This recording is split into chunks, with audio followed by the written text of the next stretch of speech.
Hello everyone, this is Andrew from Tech Talk. Today I'm going to be showing you how to open an unidentified app on your Mac.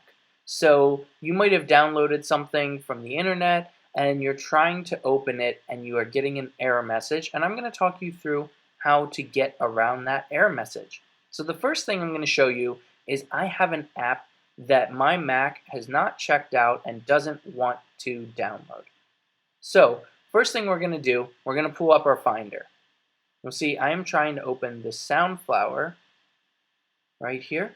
So I'm going to hit Soundflower package, and you'll see I get this error message that it can't be opened because it's from an unidentified developer.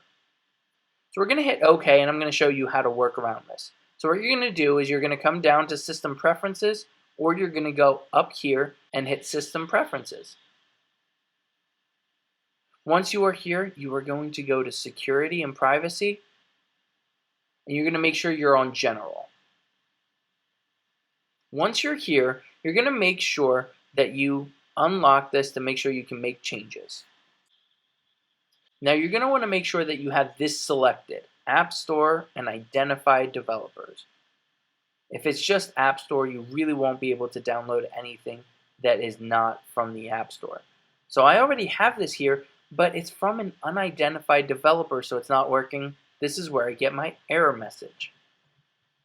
So I'm going to hit Open anyway. It's going to ask me if I want to open it, and if I'm sure about that, I'm going to hit Open. Now you can see that I can download Soundflower. I hope this video was helpful. If it was, go ahead and hit that like button. You can also hit the subscribe button so you don't miss any of our other videos on Tech Talk. Thanks, and have a great day.